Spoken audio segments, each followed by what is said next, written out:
Hi, I'm Leanne Ely. I'm a nutritionist, a New York Times best-selling author, and some people even say I'm a life coach.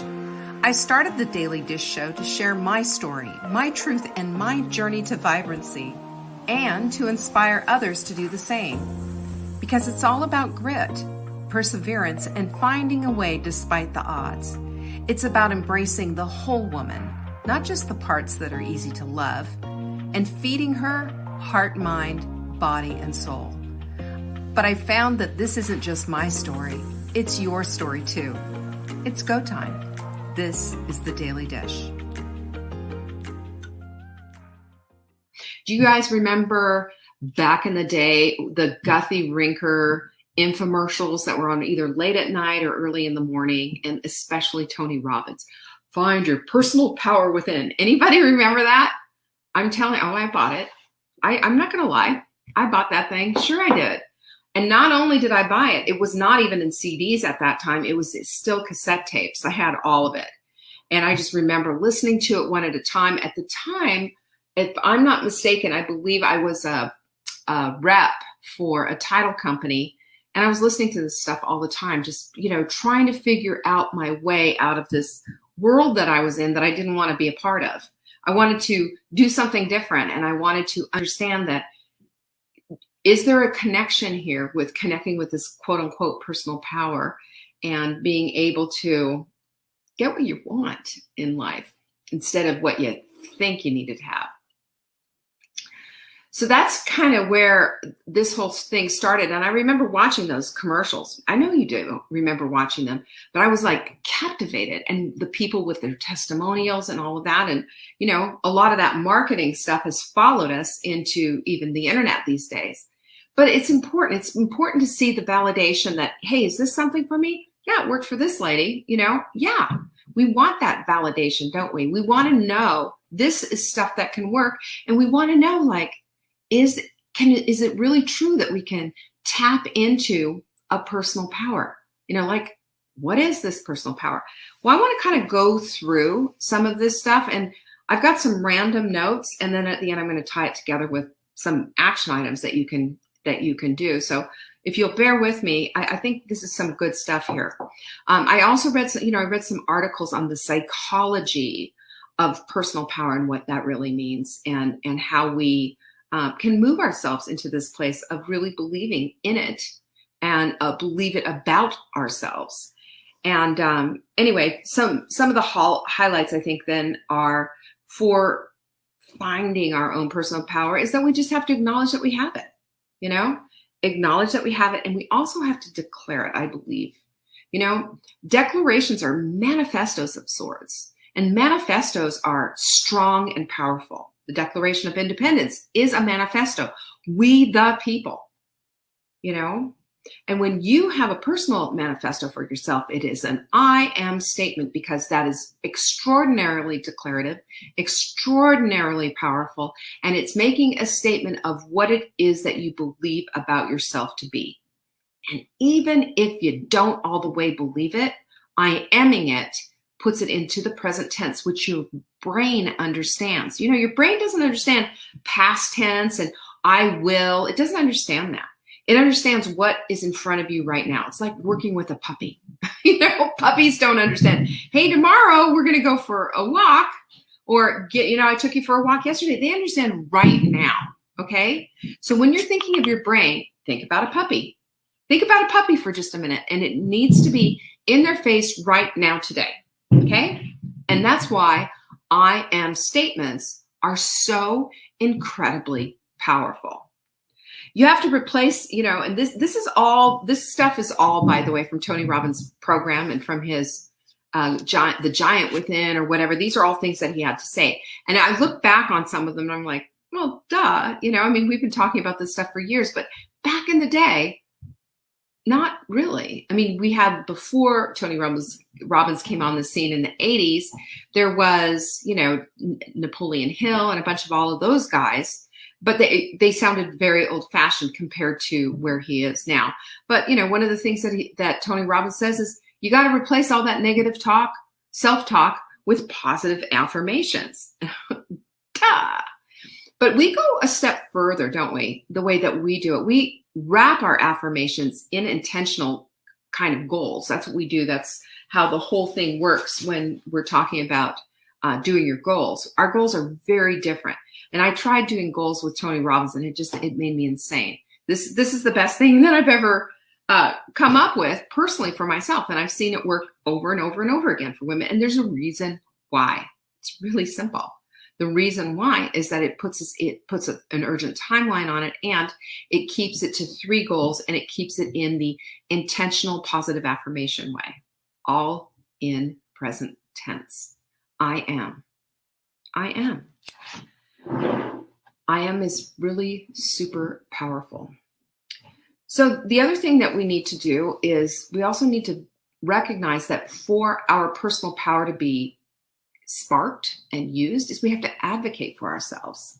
It was like I told you about the thing with sitting in the chair and telling my hairdresser, oh yeah, the great hair, and then leaving and crying in the car.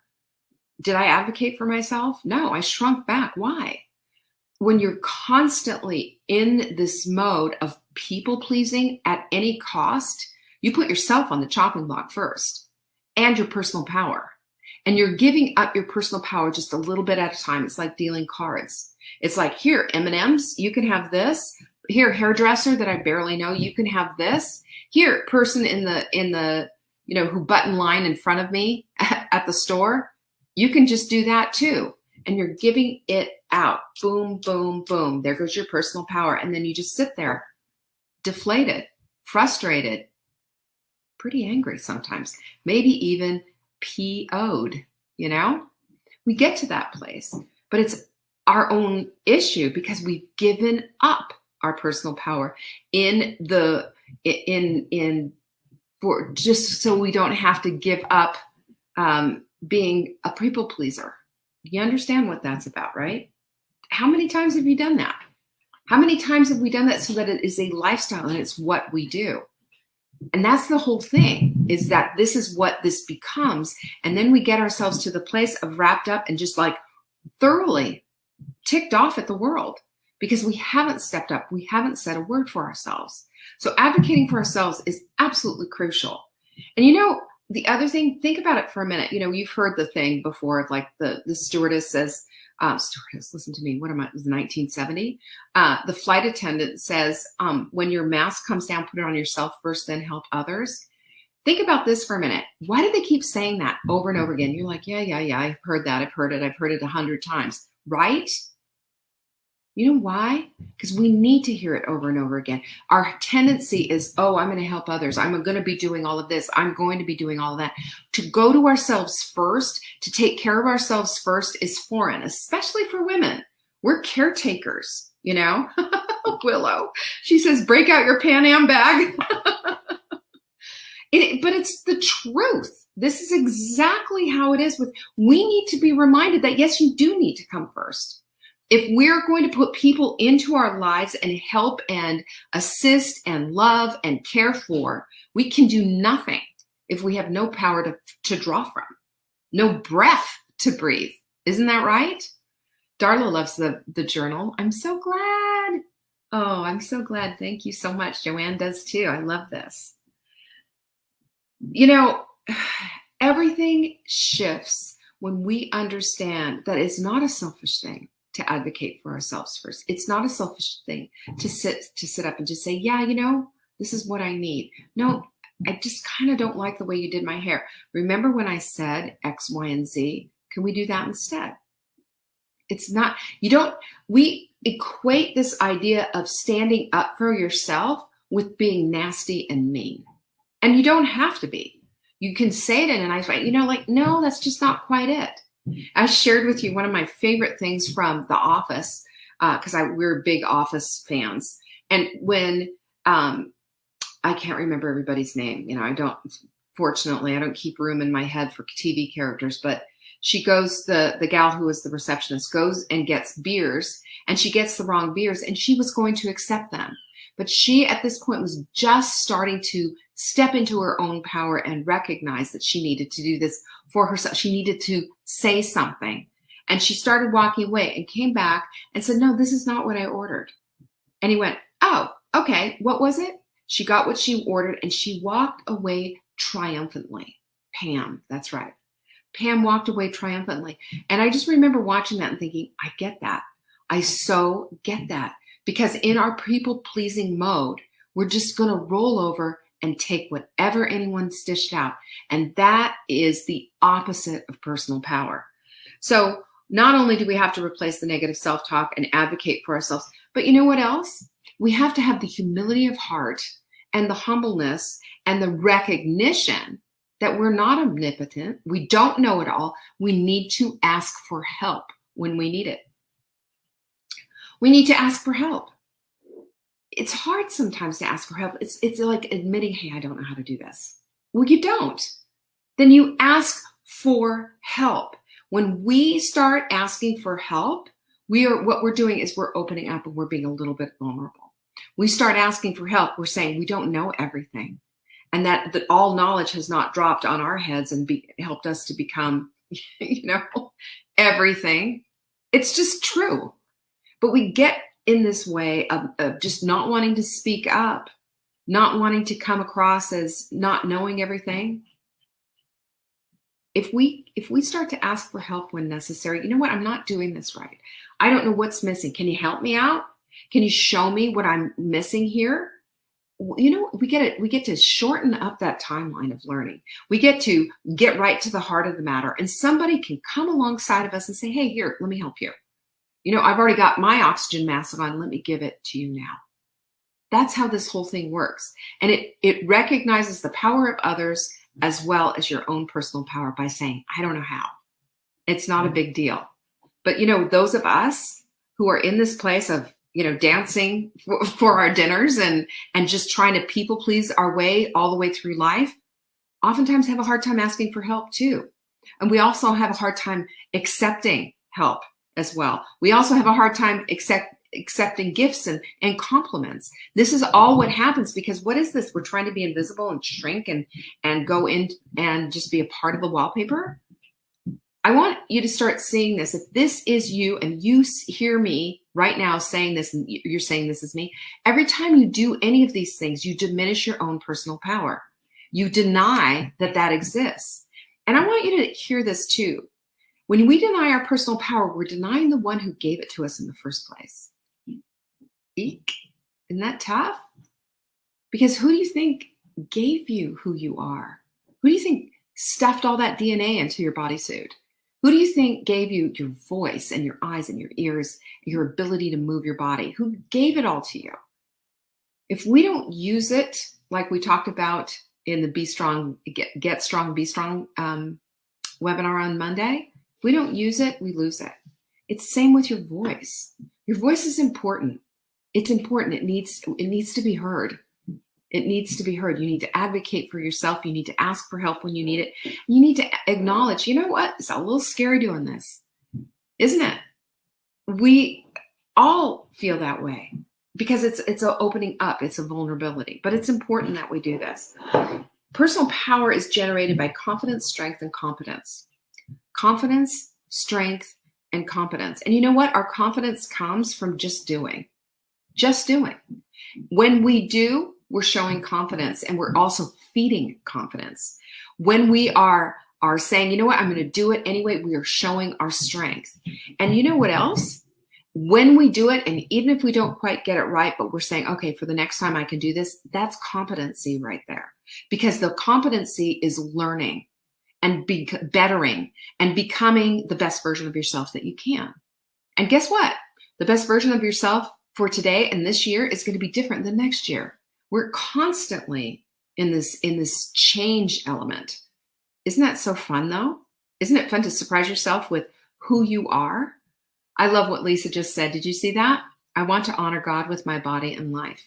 That's exactly it, Lisa. And that's what personal power is about, is honoring God by moving our bodies because he gave it to us, by using our voice because he also gave it to us, and by advocating for others, for ourselves, and being strength in this very fallen and tragic world.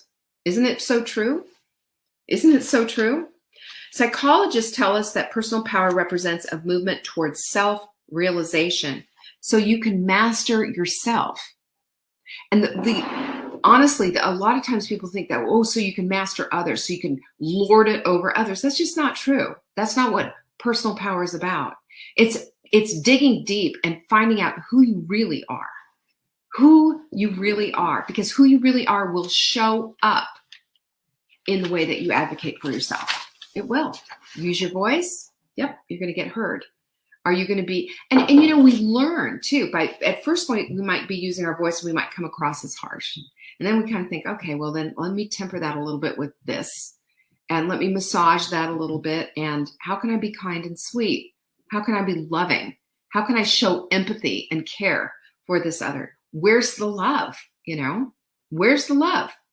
If we are not going to be representative and be the love and offer love as we're doing all of these things, you know, then it's just, we're bulldozers coming right out the thing and just like knocking everybody out of our way. That's not personal power. That's, you know, holding it over people, lording it over people. It's unbelievably wrong. And it's not caring, and it's not loving, and it's not personal power either. But as we understand what this personal power is, we become more of who we are meant to be. We become more of who we're meant to be. And we can start leaving some of this autopilot living to toilet cleaning and making the bed and just doing the mundane stuff that we need to do every day for our life, taking a shower. Fine. But we are now in our lives living it consciously, being aware of things, being aware of our decisions, and being aware that we are actually utilizing, actually using our personal power. And that's Bruce Lipton. Fabulous book if you haven't seen it, right? Fabulous book. Look at the book, The Biology of Belief, or listen to it, whatever you want. There's a lot of sciencey, you know, this paper said this and this paper said that, but at the bottom line thing is in the last chapter. And the last chapter is, you know, 85% of us live our lives on autopilot and really never live our lives because we're not even conscious of it. Our unconscious brain, and you know it because you've done this just like I have, got in the car, driven someplace, and then just said, whoa, how did that happen? How did I just get here? How did I just get here? You ever had that happen? I know you have. But think about that and use that as the analogy of like, do I want to live my life like this? Just how did I get here? On your deathbed, how did I get here? Where did my life go? And I want you to have and savor and be vibrant in your life. Be intentional with everything. Be intentional with your thoughts and your words and your actions. Intentional so that you can have this lovely, vibrant life that we always talk about. We lose the sweetness of life when we're just constantly on this autopilot thing. We lose all the sweetness of life. That doesn't mean we need to be present for the toilet cleaning. Like I said, you can just like check out and let's get this done and let's get through the task stuff that we need to do. And I'm not dismissing them as not important. I'm just saying that if you want to check out for a minute, that's a good place to do it. But you don't want to check out in a relationship, in a conversation with a dear friend. You don't want to check out when you're having your daughter tell you something or be on the phone or whatever. Did I ever mention that childhood goes really fast and that before you know it, they're graduating, before you know it, you know, they're gone, and before you know it, they're married, living on the other side of the country? Did I ever tell you that? So those moments of checking out and not being present will really hit you when they're gone, because the childhood is just a flash in the pan. And it really does go fast. There are three things that you need to collaborate to bring your personal power into being. And that is your intellect, your spirit, and your will. Because, you know, it's what we say here at the Daily Dish, you know, we want you to connect heart, mind, body, and soul, because that is what creates vibrancy. That is what creates a life. That is the thing that moves the needle and moves a life into the direction that you want it to go. I believe that's God's gift to you, is to let you know exactly what that is. And these are capabilities and you have the ability to discern a lot of different things. You can discern the fact that you want knowledge over ignorance, right? You want wisdom over foolishness and hard work over easy, because easy is just basically you're looking for entitlement. That's what happens really, I think, when we're in this whole easy button thing. It's just a little bit crazy. Obviously, love over hate. Obviously, humility over arrogance. And above all, grace over condemnation. Nobody needs to be condemned. Nobody needs to. And the other thing is, I think it's really sad when people start to say, well, you blah, blah, blah. And they don't know what you think. They don't know what you feel. They don't know what your thoughts are. Why would we do that to one another instead of love, instead of ask, instead of just be gentle and gracious and loving? Even in a disagreement, we can do that with each other. And I keep this in mind very much. You know what it's like having a partner in life, right? You know what it's like. There's a lot of togetherness, and there's a lot of opportunity for rubbing up against each other and just kind of getting on each other's nerves.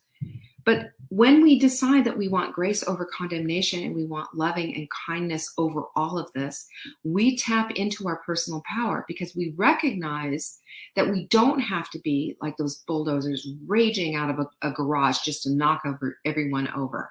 Doesn't have to be that way. Not at all. So how do you harness this then? How do we get into this place? Well, I believe that, again, we have to stand for something, right? We have to stand for and be the women that we say we are. And that means that our actions and our words need to line up. We talked about that yesterday with an alignment assignment. Wouldn't it be terribly disappointing for you if you came to Full Bloom and I was just like, hey guys, here comes dinner, and somebody just comes in and delivers all these pizzas? Wouldn't you be just a little disappointed? There's a little bit of an out of alignment there. It wouldn't work, would it? Would it?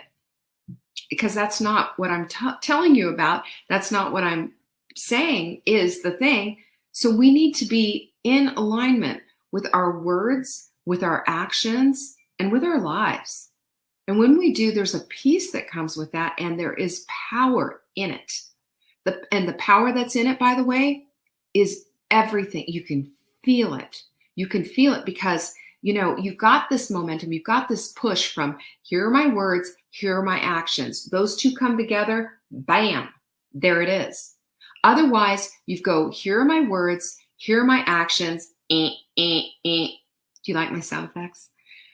That's the whole thing. You're either in or you're out. And we need to be in alignment because that gives us peace in our heads. It gives our power back to ourselves where it belongs. So it's kind of like this, have you ever taken two, are they Target Trifecta pizzas? Nope. Have you ever seen, you got two magnets and they go boop like this? That's an alignment assignment. And you turn them around and you keep going and there's no way they're going to come together. That's when you're out of alignment. That's when you've lost your personal power, by the way.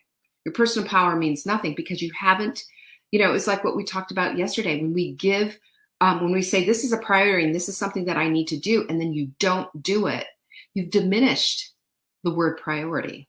You've diminished all of these things that you say are a priority in your life. And God forbid, you should say it's my husband and my children. And then they don't become a priority. Your Netflix or your phone becomes a priority. That's condemning. And it's condemning to yourself. It should be a rude awakening and a cosmic 2x4. But so this is the other thing though. This is also a reckoning of the fact that you lost your personal power by losing that alignment assignment. So confidence in what you stand for, belief in what you're willing to work for, right? Are you willing to work for what you want? That's really what the bottom line is, isn't it? Are you willing to work for it? And are you willing to have Edison moments where you say, okay, that one didn't work. Let's figure this out. Let's keep moving the puzzle pieces around. Let's keep doing this and staying in it. You willing to do that? That's personal power right there. And even if you don't get it right the first time or even the 10th time, the fact that you stay in, that's everything. And 3, be authentically you. I'm authentically me. I'm showing up with my bra straps hanging out. You're welcome. I just whatever.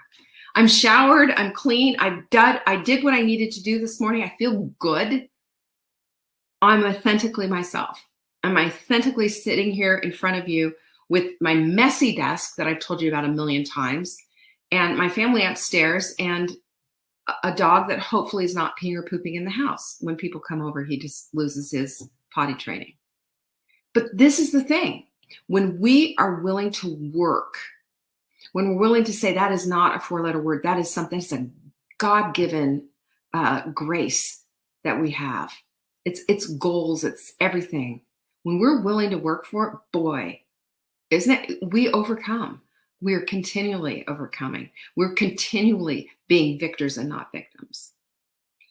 Number 4 is you're proactive and not overreactive, because you know what? That's how personal power is lost. We lose it with being overreactive. You know, you're overreactive like, oh, well, you said this, blah, blah, blah, blah, blah, blah. How powerful does that make you feel afterwards?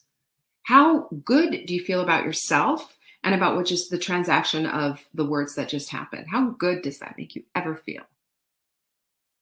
I've said to Mark before, and you know, I mean, good grief, I feel like we have a really good relationship, and I'm blessed to have like where we can just kind of come to this place and say, you know, we just need to work this business out. And we're very analytical about it. And I really believe that so helps, because our emotions and feelings can all just clutter everything up and just make us, you know, boom. It's like a, you know, atomic bomb just went off. Instead, we just need a sparkler. We don't need that big of a reaction. Can we just take it down a notch and just sit there and be wise women who make a decision that working things out is much more important than making this big noise? I'm thinking really hard about the easy button right now. You know what? We all have to ask, what am I willing to work hard for? I told you I have a Peloton and I work on that every day, you know, and I've figured out my sweet spot. It took me a hard minute. You know, I've had it since September. It took me a long time to finally figure out what works for me without overdoing it, without saying, I just gotta, you know, take a day off or so, and then getting really erratic with it. But it's taken me a minute to do that. But on my Facebook groups, I always see that this is the before and this is the after. You know, the before and afters I find to be really interesting. And every single woman who's come up, I mean, a woman who was like 300 pounds, she's now 150, lost half her body weight. She did it in a year. A year. And she said, you know what? I worked really hard. And every single day I worked it in. And she was really grateful for Peloton. And what she had said was, I was able to do 10 minutes here. I was able to do 10 minutes there. And I was like, right on. And she, of course, corrected her diet, and she corrected her stinking thinking, because she was all over the place. And she recognized without consistency, it would not happen. And she wanted her life back. That's what's personal power. The willingness to work, the willingness to get your hands and nails and you're dirty, the willingness to go in there and to really crack it down and say, you know what? I want that more than anything. And if you do, that is going to show up. If you do, you're going to start getting results. If you do, it's going to be a daily thing. You're going to work your tail off. And boy, oh boy, are you going to find your personal power. Like lava everywhere. And last but not least, but you find yourself also being victimless. You know why? You've made a decision. I'm not a victim anymore. It's not because my husband or my ex-husband or this guy or that guy. It's not any of that. You know what it is? It's a victory lap. It's, you know what? This happened. That's over. And now I am a victor, not a victim. I'm not going to. Living in victimhood is complete powerlessness. There's no personal power there. So if we're going to live in personal power, we're going to understand that we are a victor over anything that we make a decision to be a victor over. It really is that simple. And even if you don't believe it, I will challenge you to say, I am a victor every single day. It's like me. I'm an athlete every single day. 63 years old. I get up and I do my thing. You know, I'm not on there doing the endurance rides. I'm not on there killing myself. I'm willing, though, every single day to get in there and to work up a sweat and practice what I preach. What about you? Where are you right now with this? Where are you with making decisions for your life that's saying, yes, I'm willing to work, and I'm willing to work as hard as I've ever worked in my life. Yes, I'm willing to tap into all that I have inside. And yes, I'm willing to admit I don't know it all and I need help, or that I need some wisdom from somebody else, or whatever it is that you need. But I'm going to tell you right now, if you're part of this group and part of this community, we've got your back. And I will tell you, I will do anything in my power to help you to realize that the type of woman that you are. It's a wise woman. It's a personally powered woman. It's a woman who can stand up, rise up, and become a part of the rising tide. Whenever you make that decision, that doesn't mean it's going to be easy sailing all the way, but it just means that you're going to find the gumption, and you're going to find the chutzpah, the inner chutzpah that we talked about yesterday. It's all there. Just believe in it and start working it out. You've got this. I'm honest to God, you've got this. And if you believe that, pinkies up. Because that's how wise women roll. We get it, and we do it with the community. We do it with each other, and we do it on a daily basis. There's no other way to live. There's no other way to really experience the fullness and the sweetness of what life has to offer. This is vibrancy all the way. Vibrancy from here to there. And I'm going to tell you what, it's all for you right here in your beautiful self. It's all yours. So I want to see if you're going to grab on it. If this has challenged you, then let's go. If you're challenged, then put a post in the Hot Melt Sprint group and say, you know what, today's thing really challenged me. And this is what it challenged me to do. This is what I've realized from all of this. This is meant to stir the pot. That's why we get together every day. I hope this helped you, and I hope you're feeling a little something inside. And I hope more than anything that you're recognizing and seeing yourself in the way God looks at you, the way He sees you, in all of your magnificent beauty. You know what? Sometimes it might be beauty out of ashes, but you know what? We have to start somewhere, don't we? So don't ever despair. Don't ever think I'm not enough or I can't do this. Yes, you can. You can do it. And if you need help, you call on me and I will be there to help you. I promise you. Anytime anybody sends an email into customer service and says, I'm just really having a hard time, I get them. That's how we roll here. That's the way we do our lives. That's the way we do business. That's the way we help each other. So I'm there for you. You got that? Pinkies up. Peace be with you. I so appreciate it. Sarah gets a auto completes pinkies up as soon as she types the letter P. I love that. I'm glad. I hope you enjoyed this show today. If it meant something to you, go ahead and serve it up to someone else, would you? Peace be with you. Bye-bye. Thank you for joining me today. You can find me on TikTok for daily tips to help support your most vibrant life. And remember, you are the author of your own story. Until next time.